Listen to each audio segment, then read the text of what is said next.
R de qani? Ye. Rustam. Yustam. Abror. Abyoy. Aboy emas, abror. Abyoy. Sana to'xtang. Endi siz tiyiq bo'yasiz. Tiyiq?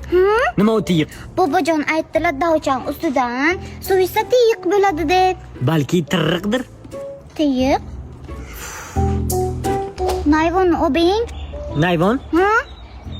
Qanaqa hayvon? Hayvon emas, bo'yinga nayvon. Narvon. Vay, qayolimga kelmaganni qara hayvon. Sanat aka. Ha. Rossiyadan yoma keldi, jo'yaysiz. Sizni chaqiryapti. Rossiyadan Roma kelgan Jiram meni chaqiryapti.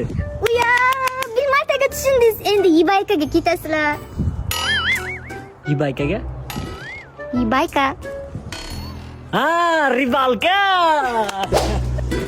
Sanat aka. Ha? Bobojon qayerga ketdi desizlar nima dey? Baliqqa ketdilar iltimos. Anaqa desam bo'lmaydi. Yo'q. Baliq ovlashga ketdilar, tushundingmi? Tushundim.